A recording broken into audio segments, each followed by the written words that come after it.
What's up, everybody? Welcome back to the Virzi Effect podcast show. My name is Paul Virzi, and you guys listening to episode 494.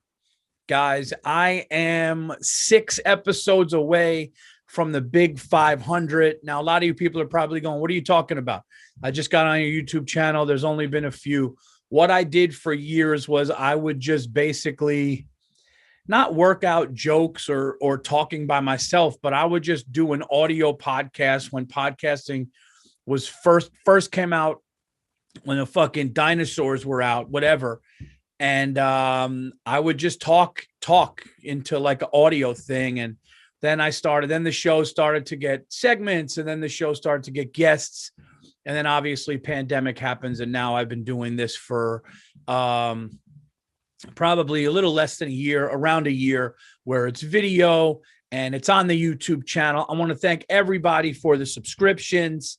Guys, please continue to rate and review the Virzi Effect. That way the show moves up. Right now, wherever you are, just get your phone and subscribe to the YouTube channel. I really appreciate it. Review the show.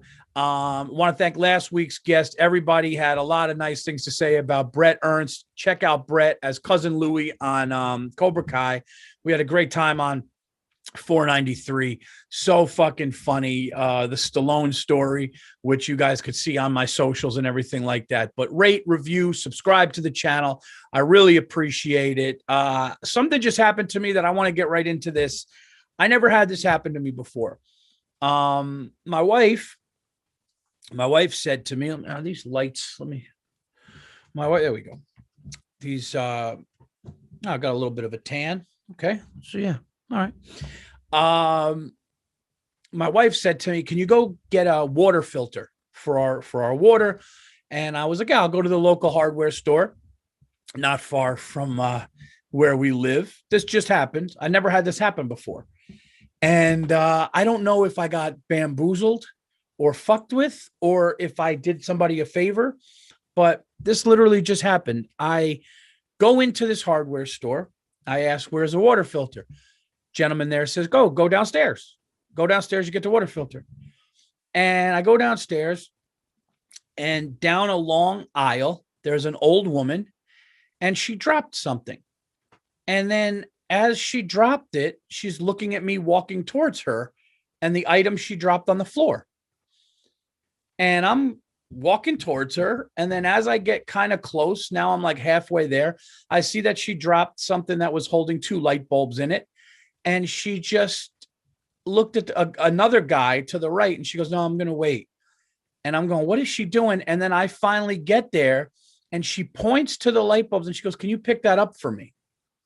Now, me being the nice dickhead that I am, I'm like, oh, this is an old lady. She probably doesn't want to bend down or can't bend down. So I said, sure, no problem. So I pick up the 2 light bulbs.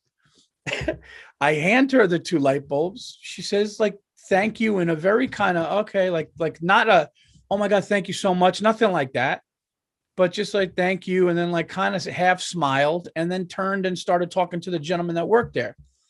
And then I had to like look at her legs and like kind of look at her physical.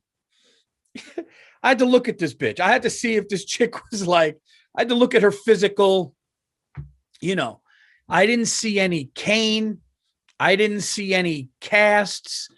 I didn't see anything that would restrain her from doing anything. Matter of fact, she almost had like yoga pants or like workout pants on with like kind of running shoes. And it doesn't dawn on me until after I get the water filter.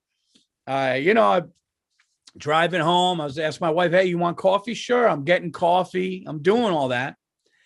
And of course, the coffee was wrong. I said a little cream, came out like a vanilla milkshake again. I'm convinced they just need to leave the creams. This is what they need to do. I'm going to get back to the fucking light bulb thing in a second. What they need to do in these places, and I get it because of COVID, what they need to do after COVID is it just needs to be where you can put the cream in. That's it. Okay. Or post-COVID, just have little things of milk, little things of half and half, little things of almond milk, all set up, sealed, and let people do it themselves. Because apparently a drop, a dash, a little, people don't fucking get. Apparently, give me a drop of almond milk and that turns into a huge pour. They still can't get it right to the point where I'm done being upset with it. It's not even unacceptable anymore. What's unacceptable is me expecting it to be okay. What's unacceptable is me thinking that these people are going to be competent enough to know what a fucking drop, a dash, a little, a fucking splash, you know. This is what I would do if I worked there, okay? If I worked there, it's very, very simple what I would do. When they said to me, I would like a large iced coffee with a little bit of almond milk, okay, here's what I would do. I would look at them and I would say, okay, you tell me if this is enough. And I would start with very little. And I would say, would you like a little more? And then I would do it until they told me. And then I would cap it up and say, here's your fucking coffee, dickhead. Go on about your day. That's what I would do. But no, you trust people because you think they're some fucking magical coffee person. That's the thing. When somebody's behind a counter, you think that they know what they're doing. Like when you get in a car, in a cab, it was like that Jerry Seinfeld bit. This guy, I don't care how crazy he drives. He's a professional. He knows what he's doing. He knows how to get to the airport the best way. Why do we think like that with food and drinks? Okay. It's some fucking college person. It's some college kid who doesn't even want to fucking be there. They're making fucking $7.15, you know, every day to pour coffee. They don't give a shit how I want my coffee. So anyway, I digress. I go and I'm driving and I'm going, why did that woman wait? She waited. Think about this. She waited for me to walk down an aisle. And again, maybe I'm fucking nuts. Maybe I'm nuts.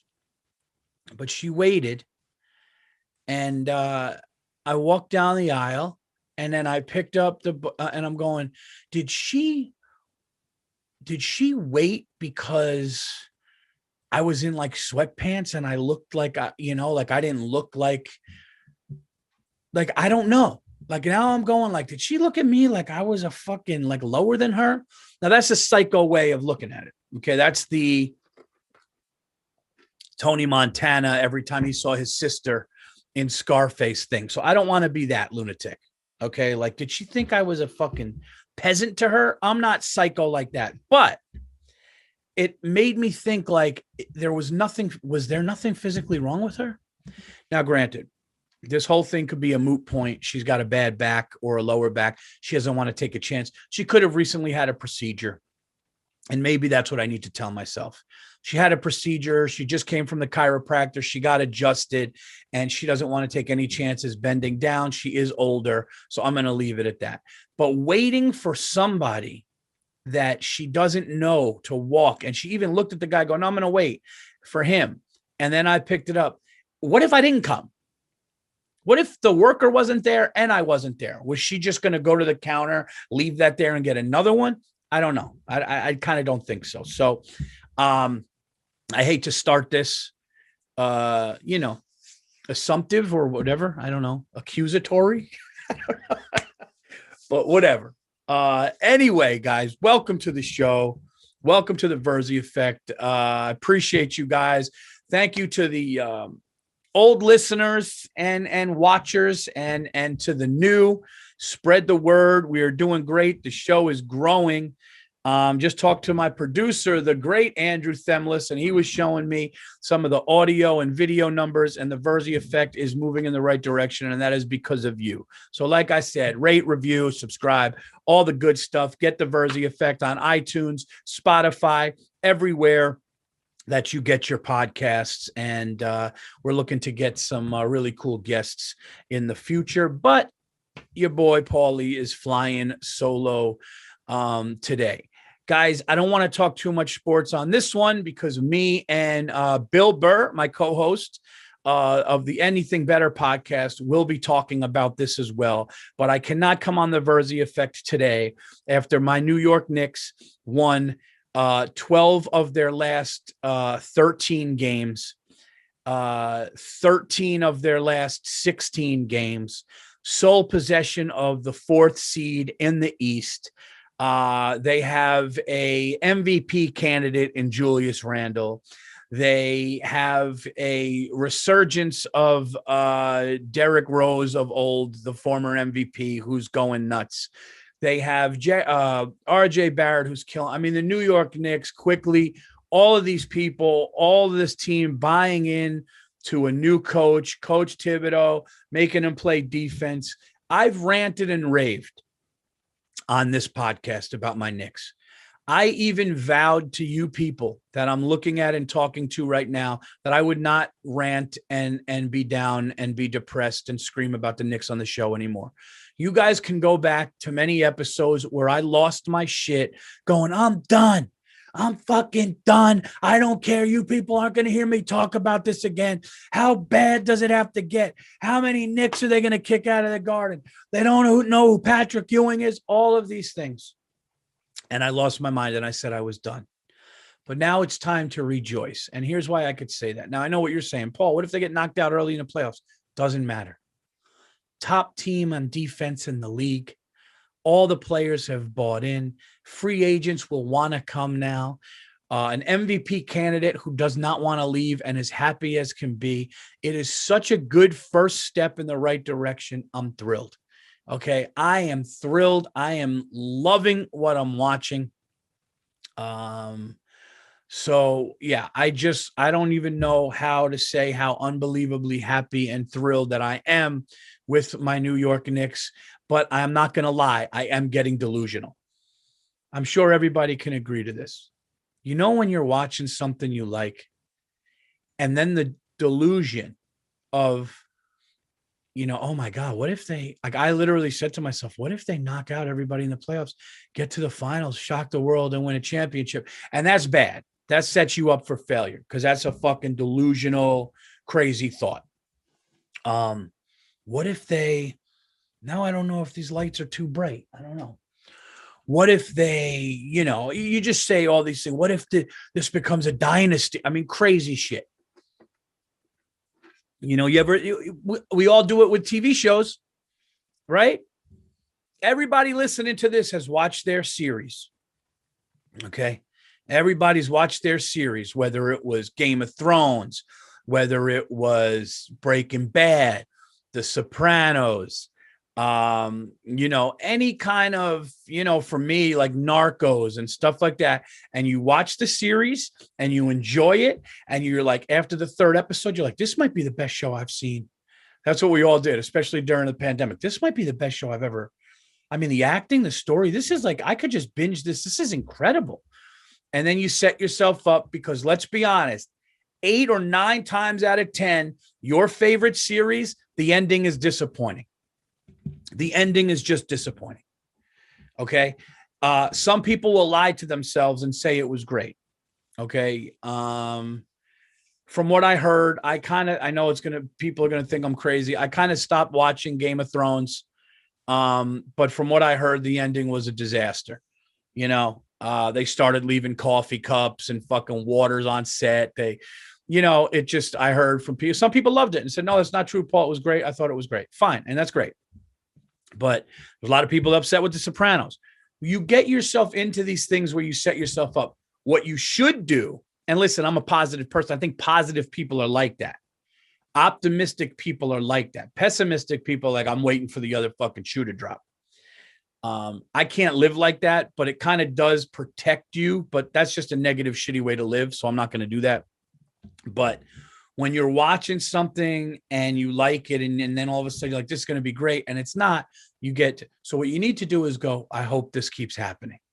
I hope this isn't a fluke. I hope this keeps happening. Like there's got to be a middle ground of like, there's a line of like, not pessimistic, but not overly optimistic. You walk that line and you try to see, okay, is this going to be all right? That's what I'm trying to do with my Knicks. That's what I'm trying to do with anything that is, you know, positive. All the moves the Giants made in the draft. I'm like, okay, what does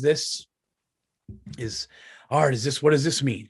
What does this mean? So I don't want to be delusional about it, but it is hard after your team has been bad for so long. See, that's the thing about the Knicks. Your team's bad for so long, and now good things are happening. All right. Good things are happening. So, you ever fight with whoever you're with? You fight and it's shitty and you're like, I don't know what's going to happen. This is bad. We might break up. And then all of a sudden, guys are laying in bed. She rolls over. She's in a good mood. Maybe you catch a handy. And all of a sudden, boom, guys are back on track. You guys are back on track. Weird example. Weird example, but I don't think a hand job is really going to get a relationship back on track. I had such a great time celebrating my little girl, my daughter Sophia's birthday. We had I think 7 little girls come here for a party. We also had family and friends and stuff, but then at the end of the night we had 7 little girls here sleep over. They watched a movie at night. There was popcorn, there was candy, there were sleeping bags all over our downstairs TV room. They're watching movies, and 7 little girls that are 9 years old, 8 and 9-year-olds, girls, you don't know what's going to happen. And we're hearing some of the funniest conversations, dude. Some of these little girls, when you listen to the thing, I heard one little girl say, and I was laughing my ass off. One little girl was like, yeah, my grandma said, what did she say? Dude, I just heard voices. I didn't know who it was. I just heard these little girls talking, and it is some of the funniest shit that you're going to hear.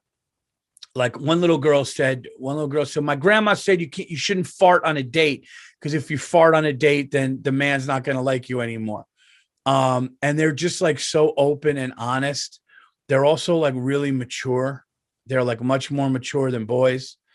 Because when if my son has a bunch of friends over, it's just, you just hear conversations of like, they only talk about what they know now. So, but no, LeBron is probably better than Michael Jordan. Like they never saw Michael Jordan really play, and they'll just talk, and then they just laugh and whatever. And then it goes quiet. Girls are like, there's whispers, there's talks, there's things like it's just deeper.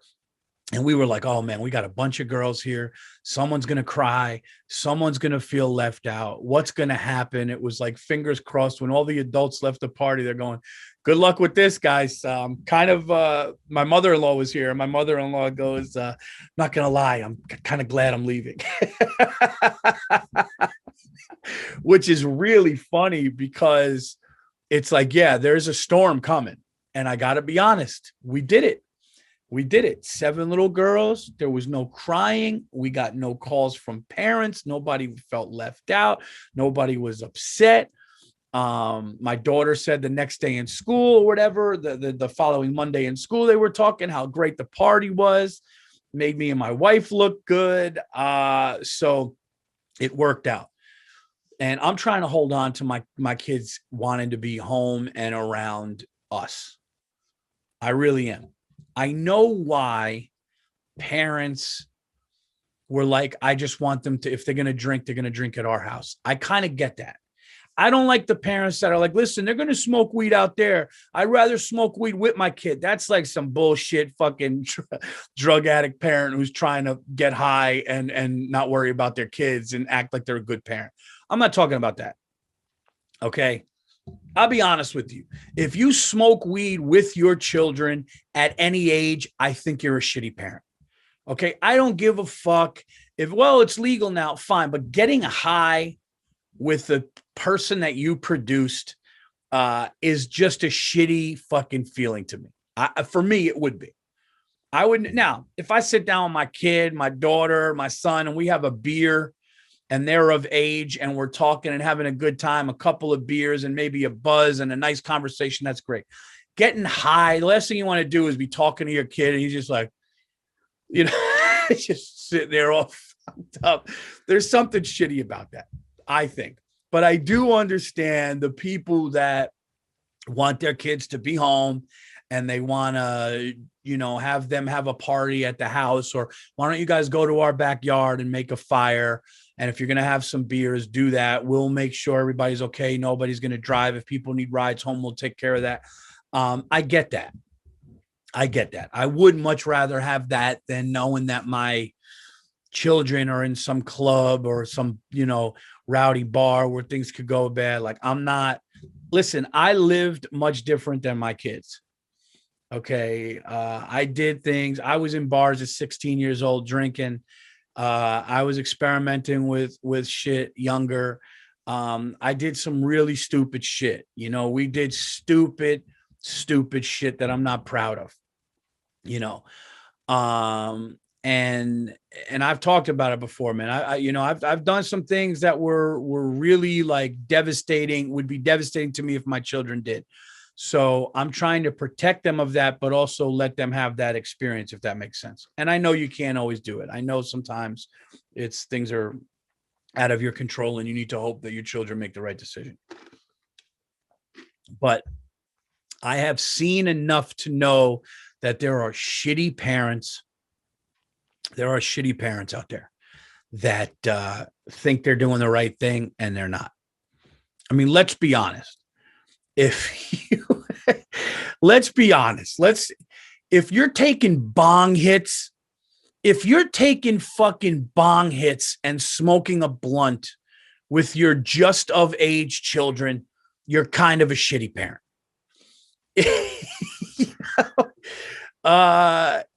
Like, honestly, if you did a keg stand with your kid, that's kind of different.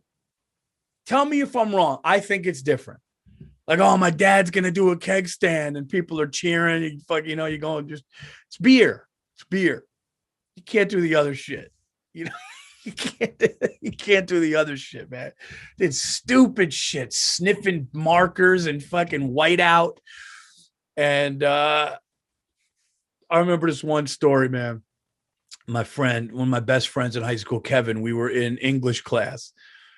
And I went up and like everybody was writing an essay and there was like one whiteout on the desk and you walk up and got it when you needed it.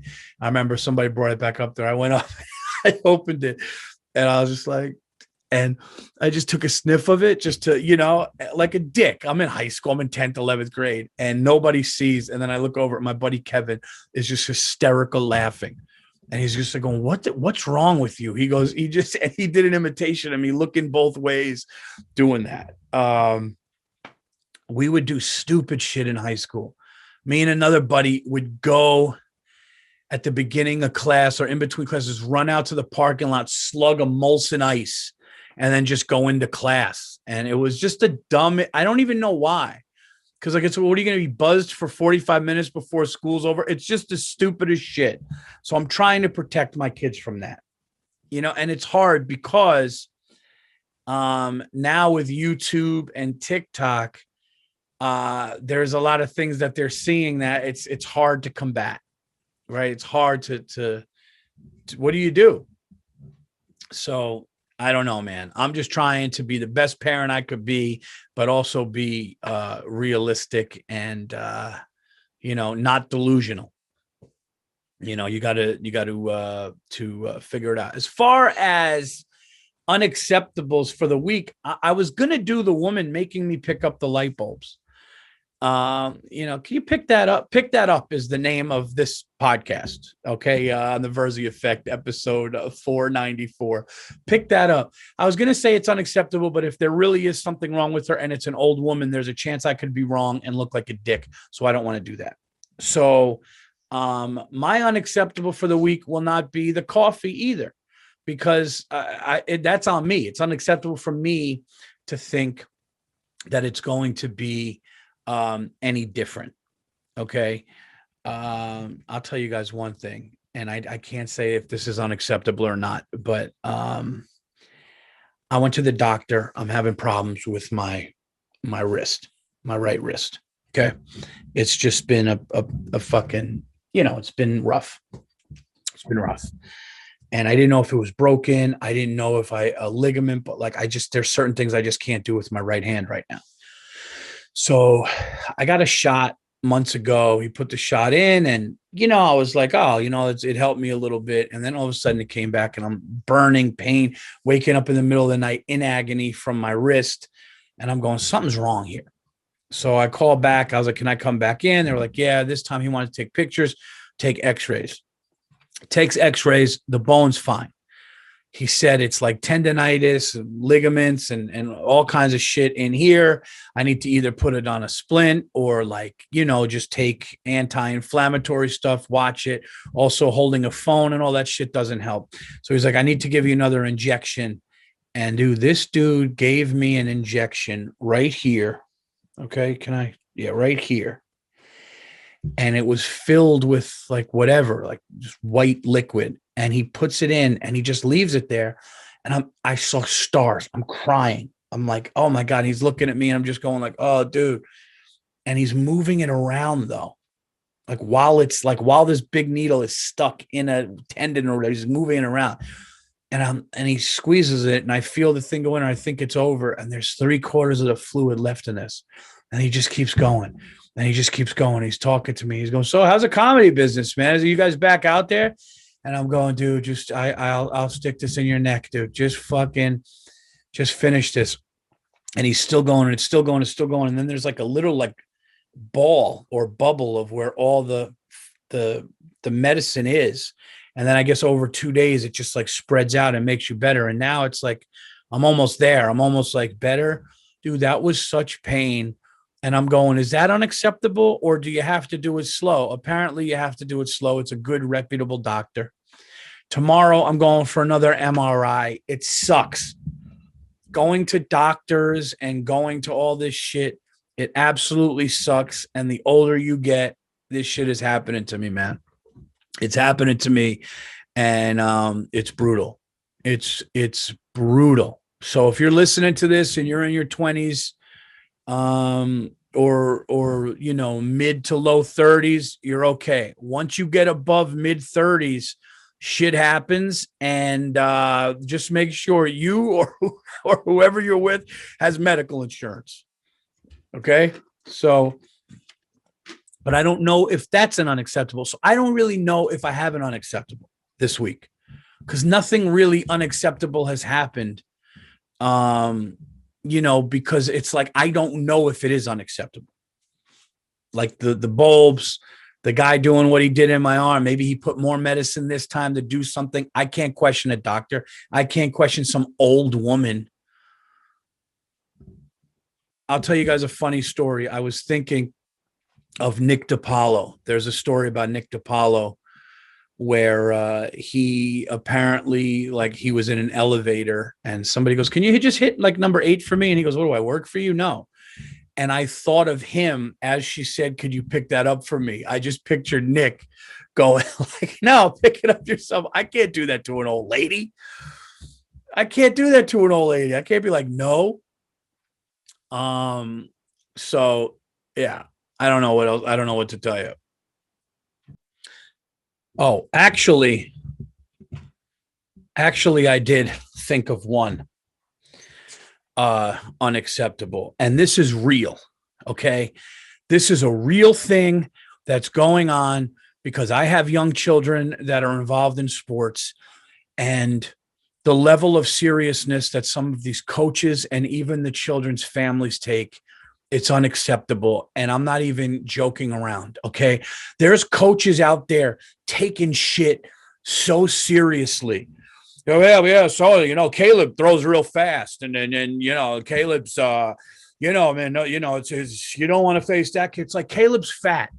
Okay. Caleb is fat. You're 5'6" and fat and out of shape. And I see his fat mother sitting in the stands. He's doing nothing. Okay. Caleb's going to be fucking making sandwiches at Jersey Mike's in 7 years. Okay. He's going nowhere. Be happy he's out here being active and didn't blow out like you fat piece of shit. How about that? I'm so tired of these parents that are sitting there acting like a little league game is like, I'll tell you what, maybe go to college. It's like, listen, My son is good at some sports. My daughter's good at some sports, and maybe they develop. But like to sit there and like take it seriously like that. Some of these coaches like, get in the box, come on, hustle. Or it's like, dude, are you out of your mind? It's like, what are you talking about? Even these mothers too. It's not just the coaches who are nuts. Some of these mothers are like, come on, you got to get that ball. And it's like, look at you. What are you doing? You out of shape mess. So yeah, I mean, that's unacceptable. That's fucking unacceptable. Parents that think their fat little shitty kid or their, these kids run. Some of these kids run like they got a load of shit in their pants and they get a base hit and their parents are cheering like they're at Yankee Stadium. It's a joke. Unacceptable. There you go. There's your unacceptable. I'm tired of bringing my son and daughter to a game or something and watching some guy, okay, that sells fucking insurance for a living, walk around and start acting like he knows something about a sport. Okay. It's ridiculous. Oh, it feels good to say. And listen, I know some people listen to this. Some people maybe that know my family. I don't know. The podcast is out there. People listen to this. I don't care if you're one of the parents I'm talking about. Get your shit together. Okay, bring a snack, bring a folding chair. Realize we're all fucking going to get out of there in 2.5 hours. Hopefully enjoy the day. Stop acting as if something's going to happen. Your kid is probably, most likely, hopefully not. I wish everybody the best, but like half the kids out there are going to get normal jobs and be fucking normal, average people. It's not that big of a deal. It's not a reflection of you. Okay? Because you clearly didn't do shit. I'm not going to lie, guys. I needed to get that out because I'm taking my kids to these games and it's just nuts. It's nuts. I took my daughter to a flag football clinic and this guy and his daughter were walking in front of us. And the guy like purposely leaned back to me and he goes, yeah, well, when I was coaching football, and I wanted to go, dude, your daughter is 9 years old and you are fat, out of shape, middle-aged dude. Just stop it. Just keep walking. Okay. Keep walking. Because listen, I was athletic and this guy's talking challenge. Be like, dude, I would race you right now and you would keel over and throw up in front of your beautiful fucking 8 or 9 year old angel. Shut up, fatso. Keep walking. Nobody cares where you coached. All right, guys. This has been the Virzi Effect, episode 494. I will have some guests coming up. Got a big announcement on the 500th episode. If you want to see me live, guys, please come out to the shows. Tampa Bay, Florida. I will be at Side Splitters May 20th through the 23rd, and I'm bringing Joe B. That's right, my boy Joe Bartnick.